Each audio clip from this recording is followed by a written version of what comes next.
Tammy, come on up front. Tammy Talks. Come here.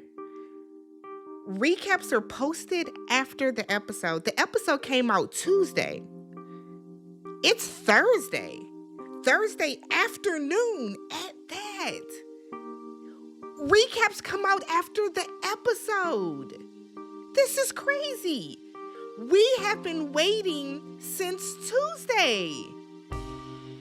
Girl, what's going on? What laziness? You can't be lazy the last episode of the season. Oh my God. Oh, what is wrong with you?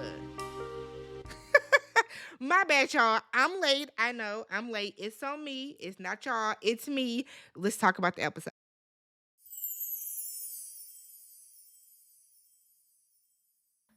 What's good, everybody? Welcome back to the channel. I'm Tammy. This is Tammy Talks. We are here to talk Married at First Sight, Season 18, Episode 20, Chicago, the Reunion, Part 2. Okay, so we have reached the end of the season, y'all. If you've been here all season, or if this is your first episode somehow, some way, do me a favor, hit that like button, hit the subscribe button. Leave your comments down below. Let's talk about the season in totality. Tonight was the last episode, Tuesday was the last episode. In theory, I will be live next week, Tuesday, 7 p.m. Central Time. I'll be live with my homegirl, Roxy Says, and we are going to do our part 2 to our lives about Married at First Sight. So make sure you guys come join us next week. We're going to talk all things Married at First Sight over here. All right. So let's go ahead and get started, y'all. So let me say this. I just want to clarify something. Last week, when I asked what was the reason, that that Madison and David weren't matched, I know she said she wanted a white man. Yeah, I talked about it in my recap. I know. My question was, or maybe I phrased it wrong, but I'm wondering what else went into play, because we know that the experts are notorious for not giving people their preferences anyways. That's what I was wondering. Whole bunch of y'all that have never commented, that was y'all first and only comment. I know she wanted a white man, y'all. I'm wondering what else went into the thought process. That's all. All right, so to start off, we're back where we left off with Michelle and David. So David said, look, he was with Madison during that text message. He said, but he's a flirtatious person, and he is flirtatious with everybody. So Kevin was asking, so were you flirtatious because you thought that it would go somewhere else, or what? And David was like, I was flirtatious because, I wasn't getting anything at home. I'm sick of hearing about this bullshit at this point. I'm sick of hearing about it at this point, because the way it's coming across to me, David, is as if Michelle were to all of a sudden say that she's going to give you what you need and do all that type of stuff, you would be willing to leave Madison and run back over to Michelle. So, I'm tired of hearing that thing. You were more attracted to Madison. That's just what it was. Because, again, at this point, what do y'all have to lose? This is silly. So Kevin asks when was the first time that Madison and David kissed. Madison sits up here and lies to our face and says that him and Madison kissed that night after Juan's little fun house. We know that that's a lie, but whatever. So Michelle doesn't believe him, and neither do I, and neither does Kevin. David said, well, he wanted to do the whole, well, you could believe what you want type bullshit. So David then said, look, the text that he sent, because Michelle is like, I'm sorry, but somebody that I've never kissed, I would not send them a message, or I would not expect to receive a message from the woman's perspective saying you can't wait to eat me. That means that you couldn't wait to do something later on. That means that there are plans for later. I agree, Michelle. David is like, no, the text meant like later on in life, in the future. I just kind of feel like if you can't show up for your boo, for your partner, your soulmate, your homie, your lover friend, the way that y'all are claiming that you and Madison, David, y'all are claiming y'all are locked in like this. If y'all are, if that's what y'all doing, cool. But the way that y'all are really trying to front off y'all love, to me, it's inauthentic. It truly is. So David was like, no, it's just meant in the future. All right. So Michelle said, look, I always felt that there was something inauthentic about David, and maybe it was my body protecting me. I said, girl, I guess. So Michelle does acknowledge that she was not giving um the attention and whatever that David wanted. And she said, but she should not be blamed for him stepping out. So I hope everybody heard that and heard her well and heard her loud. Michelle has taken accountability. Y'all want Michelle dragged up and down the YouTube streets that rooted blonde hair that she has. Y'all want her to be drugged. She is taking accountability. She did not give David what she wanted. She could not move past the fact that he lived at home. She is acknowledging that. However, thus and such, that does not mean that Michelle is to blame for David stepping out. That's a character flaw on David's part. Michelle is not to be blamed. Because if we're going to do that, then let's blame every fucking body that's ever been cheated on. We don't get to pick and choose. So Michelle then thinks, so Kevin asks, what is success? We've had this conversation with them before, but let's do it again. Michelle said that success to her is finance, happiness, and health.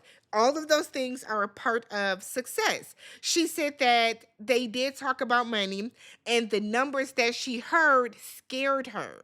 The numbers she heard scared her because she thought somebody that lived at home would have different numbers. Okay, so we know that they did talk about finances. We know that she was not comfortable with the finances. That is her right. That is her prerogative. Shout out to Bobby Brown. That is all of that. David then said to him, success is having what you have and knowing what you know. No, David, that's not what success is, baby. I'm sorry, but that's not what success is. He then goes on to say that Madison is his soulmate and doesn't judge him. He said that he bought an investment property in Iowa where his brother lives. He wants to be married to Madison. And he said that he gives Madison financial security. I do not believe that. I do not believe that. No, you're not giving Madison financial security, David. You're not. So he then said that because when we go out to eat, she don't pay for anything. When we go to Chick-fil-A, when we go to McDonald's, I let her supersize that hoe. David. He then said that I open doors and I walk on the curb. That's not financial security. That's not financial security, David. He then goes on to say that Madison is the breadwinner. Michelle said, look, maybe if I was 10 years younger, this would have been okay for me and I would have been more into David. And I was with Kevin. That is a point that we are missing. Michelle is 40. Michelle is 40. Madison just turned 30. So there is a 10-year difference. I am 40. By no means would I even entertain or think to entertain a man that lives in his parents' basement. There's no way. Because at the bare minimum, you should have your own apartment. So there is a big age difference, age discrepancy that we did not take into account. Yeah, if Michelle was in her late 20s like Madison, she would be okay with entertaining this type of stuff. So David once again apologizes, and then it's like, well, I don't even understand what gaslighting is. You know what gaslighting is because you're doing it right now. You know what gaslighting is, David. Stop it. Stop it, stop it, stop it. So Kevin explains what gaslighting is and even uses the example of you lied to her about this text and made her feel like she was going crazy about it. That's gaslighting. Michelle said that looking back at this, she now sees that she is judgmental and that she does have her walls up and she is working on that. Once again, Michelle takes accountability. Kudos to her. So we bring out Juancho, and Carlita, okay? Carla said that Juan is very analytical and she is a very much let's just do it type of person. Juan wants to break down the science of everything, and Carla is like, let's just go out there and do the damn thing. So because of that, they process things very, very differently. Juan said that he did not want the physical aspect to be the focal point of the marriage. Now, we did hear Juan say that initially. He didn't want to come in and sleep with her and all that type of stuff. There are a lot of rumors and there's a lot of stuff going on with Juan and Carla right now. Juan feels that Carla's family is trying to blackmail him. His sister is saying that Carla held a secret for Juan or something to that effect. Who knows what that is, but I've seen some people speculate that Juan had a girlfriend this entire time. I've seen people speculate things about Juan's sexuality, which I really wish y'all would stop doing that. I really wish y'all would stop doing that. Stop doing that shit. Stop doing it in my comments. If your only comment is Juan don't like women, I'm gonna delete it because there is so much other stuff that we can talk about in regards to Carla and Juan, as opposed to y'all calling every man gay that comes on this show. So Juan then said that he wanted to dig deeper with her. Carla said his lack of attraction came from, or excuse me, Juan said that his lack of attraction for Carla came from her lifestyle. He said he didn't get anything out of the intimacy coach. He just, that's not his type of thing, and that's fine. Carla then said, look, the point of Tantra is to connect with your partner through other ways, eye contact and that type of stuff. Carla, I feel you, but I think the type of tantra that y'all did with Miss Lady Ma'am that came in her nightie with no panties on, I can see how Juan felt apprehensive about that and didn't like it. So Carla then said that she never thought that the marriage would go the distance either. And she said because during the honeymoon, Juan showed that he had little to no consideration to her being his partner. So because of that, she was over it from jump. So okay, cool. So when he talked about his day with David, remember they were sitting at that nice little lunch or dinner, and Juan was like, I had the best day ever. Me and David did this and that, and I forgot you were even here. The fact that Juan even said that was crazy, but two, I think Juan said that to make a point. I think that was Juan's way of letting Carla know that he wasn't really feeling her like that and this was not going to work. It was a precursor for her. It was a precursor for her. And so the fact that Carla clocked that and acknowledged that and kind of rolled with it, kudos to her. So Juan acknowledges that it wasn't a good thing to say and that it just didn't come out right. Which way was it supposed to come out though, Juan? I wish that Kevin would have pressed a little bit more about that, because if that's not what you meant to say, what did you mean to say? What did you mean by it? So Juan said he knew that he wasn't really 110% in by day 4 or 5 because he didn't know her. Juan, you showed up to marry a person you did not know. So for you to I'm not going to get into this because at this point, who cares? Who cares? So Juan then said that he showed her that he cared by being loyal, respectful, and faithful. And I was glad that Kevin clocked him because those are things that you should just be as a human being. Right? Those are things you should be standard in a marriage. So you're not going to get kudos. We're not going to give you a round of applause because you chose to be respectful. You should be respectful any fucking way. Carla then said that she didn't expect anything out of the marriage, and Juan was like, yes, you did, because you didn't like my approach. Carla said, okay, fine. I expected for my husband to not forget about me. So now Juan is just sitting there looking stupid because it doesn't seem like Carla had any expectations outside of you giving your all to the process.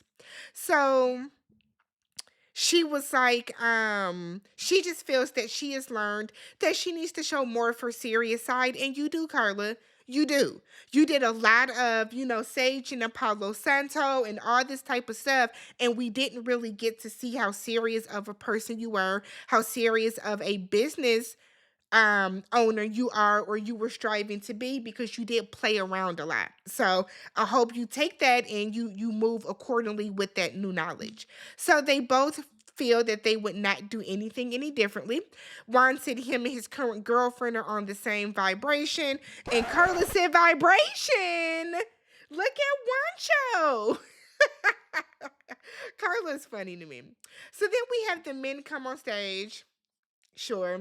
So the men come on stage. They all say that Thomas gives the best advice. They say that Ekachi has the most swag. I guess they meant when he ain't wearing that jean jacket. They said that Alan shares the most. And they think that David will get married next. Okay. So they all think that David will get married next. Sure, who cares? I hope he does. So the guys all say that they have not that they would have given a better lie than David in that moment. They was like, ooh, that lie was so bad. What I found interesting, all five of y'all niggas is trash because y'all should have been like, we would have been honest. But no, they said we're gonna keep the lie alive and we would have found a better lie. But okay. So the guys all give their opinion on the type of woman that Ekachi needs. I don't care. I do not care about that man. Letters to my wife. $9.99 for the paperback. $12.99 for the hard copy. $5.99 for the Kindle. Pay $24.99 and he will come and call you an asshole to your face. With the blue jean jacket on as a bonus, okay? So we bring the experts out. Dr. Pia is pregnant. Congratulations to you, my good ma'am. So we start off with Michelle and Alan. So Alan said that being on the show has been a red flag for some people because they now view him as desperate. And I'll be honest, I never thought of that effect happening to people. We always think of how, yes, so many people are going to be in your inbox. I never thought of the adverse effect of you were so desperate that you went on TV to get married. So that was enlightening to know. Michelle owns up to being a brat and pushing David away. She acknowledges that and she said that David is not a bad guy and she wishes that she would have tried to open up and at least, be friends with him a little bit more. So Michelle then said, but before we go, I heard that y'all really matched Madison and David together and y'all switched us at the last minute. And the experts were like, absolutely not. No, that's no. So Michelle also asked if the experts had any inclination that Madison and David were hooking up, and they said they had no idea. Don't ask the experts, ask production. I think production is who you should be asking. Production knew if they were hooking up. Okay. We then bring out Ekachi and Emem. For whatever reason, Brandon is there. Now, I'm going to tell y'all this. Having Brandon there, I felt was so disrespectful to the process. I felt it was disrespectful to Ekachi as well because there was literally no reason to have Brandon on that show. Right? And I don't even like Ikachi's ass. Y'all know that. But I just kind of felt like having Brandon on that show was just, I guess, a way to kind of get a lick in at Ekachi. And it fell flat because Brandon makes a fool of himself every time he's on TV. So Ekachi said that they are just two different people looking for two different things. He said it just didn't feel good to be around her. And Dr. Pia was like, okay, so what could Emem have done any differently? Ekachi finally admits it was me as well. It was me. Dr. Pia said, we saw Emem trying to get to know you. We saw her trying to meet you where you were. So Ekachi was like, I didn't get that from her.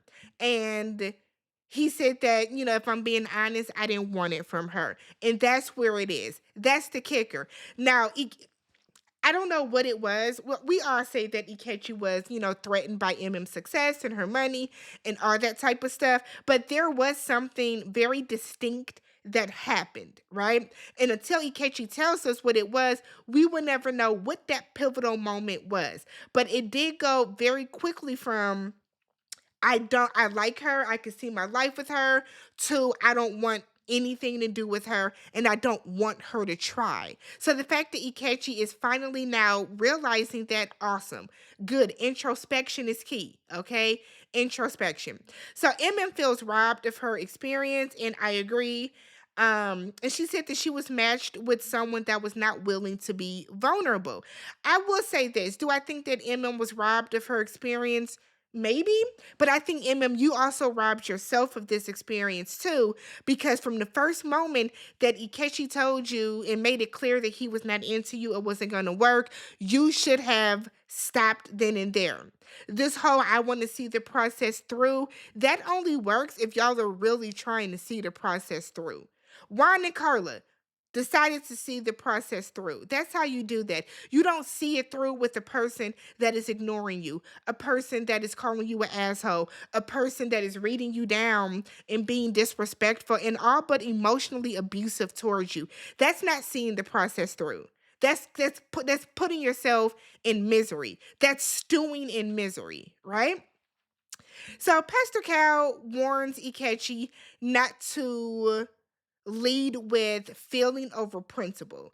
Not Doctor, Pastor Cal feels that you don't fall in love, you grow into love. I agree with that as well. And he's like, you didn't give yourself the you didn't open yourself up to even try to get there. So Ikechi said that he had every intention of going through the process, and I don't believe that.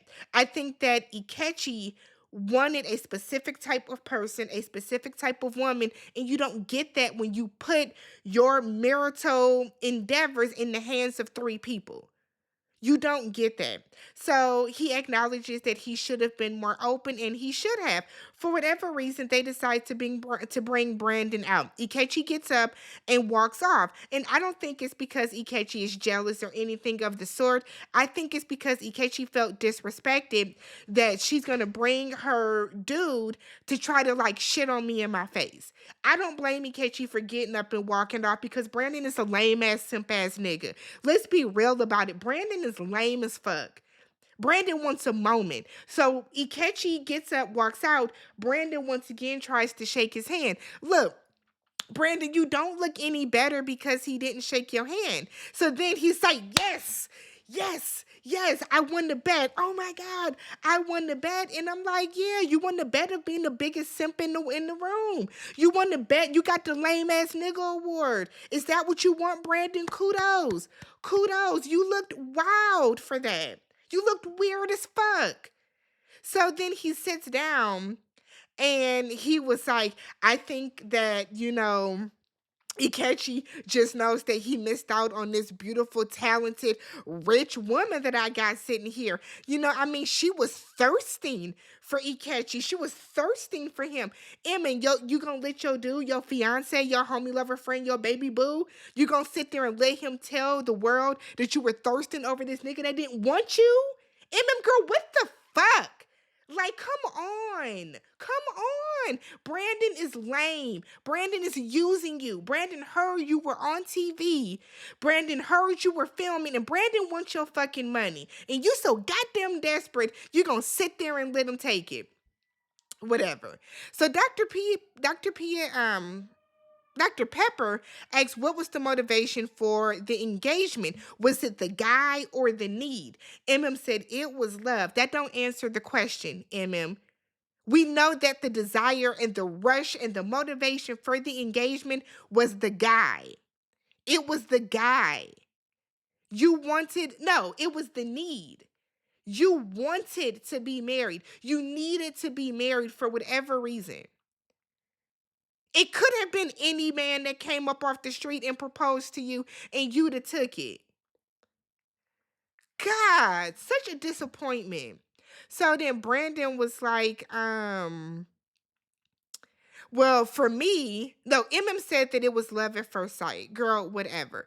So then Brandon was like, I got the girl that wanted to be like my man, my man, my man. That's the girl I got. And so you know what? We fucked our night, and then the next morning I said, so not only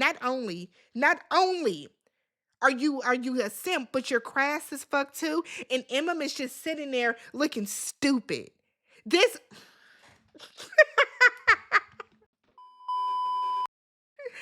this man, this man is sitting here. Oh, you know what? Let's move on. Let's move on. So then Brandon stands up and it's like, Pastor Cal, I want you to marry us right now, right here and there. Okay, so any pastor worth their salt is not going to marry you on the spot. Y'all got to go through marital counseling, fool. Dr. Pepper, Dr. PM, Pastor Cal should have said, are you divorced yet? Is the divorce finalized? Because it's a year later and y'all are still just engaged. It's stunts and shows. You're a stunt queen, Brandon. This is crazy. So Pastor Cal was like, we can talk offline. That really means no, I'm not gonna marry you. I'm not gonna marry you. So we then find out that Emem had a miscarriage at 14 weeks. I'm gonna tell y'all now, a lot of y'all spent so much time watching the after party being like, Emem's pregnant, Emem's pregnant, Emem's pregnant. That's why you don't speak on a woman's body. Because for all we know, when she was sitting up there on them after parties, she had just suffered. She had just suffered that miscarriage. She still was, she still has some of that baby weight on her. Y'all gonna get enough out of speaking on people's bodies. I don't know what it's gonna take for somebody, but the way that y'all were in my comments saying it over and over and over, I had somebody send me a DM and ask me why I am refusing to acknowledge that Emem has gained weight and looks pregnant. This is why. This is why you don't do it. Y'all are gonna learn sooner or later to stop speaking on women's bodies. Stop speculating if you think somebody is pregnant. I wasn't going to say anything about Dr. Pia being pregnant if she hadn't. Y'all are going to learn one way or another. So then we have Madison and David come out, and Pastor Cal wants to know the timeline. And David was like, first and foremost, I apologize for the lies that I told y'all to your face. Like, that wasn't cool. David then goes on to say, well, I decline to answer the timeline. We want to move forward. Madison is my soulmate. I love you, baby. That tells us everything we need to know. So if we piece together everything they have said, y'all started messing around on the honeymoon. Boom. That's all it is. And I think that David, for sure, really doesn't want to say it because it keeps people still in that, holding on to that villain-esque demeanor that they want to give Michelle. Somebody said that Michelle called David inhumane. I will never forget that. I don't know if y'all don't know what words mean, but words mean things. She didn't treat him inhumane. She didn't. So Dr. Pia asked Madison, when was she ready to risk it all? And Madison said that when she saw him broken down. So you saw a man that you could build up. Got it. So then the cast comes back out and they talk about the comment section and how y'all been talking about them people. Okay. Somebody said that I guess Camille wears dentures. You talk with your teeth, girl, but I don't think you wear dentures. Juan talks about how people were attacking him for saying he was from Colombia. I don't know if I believe that, but yeah, that was the end of the season. Let me know what you guys thought about it. Subscribe to the channel, thumbs up the video. Remember, meet me back here next week, Tuesday. I'm pretty sure it's going to be 7 p.m. Central Standard Time. And me and Roxy are going to break down and talk about all the things that happened in season 18. Catch you guys in the next one. Peace.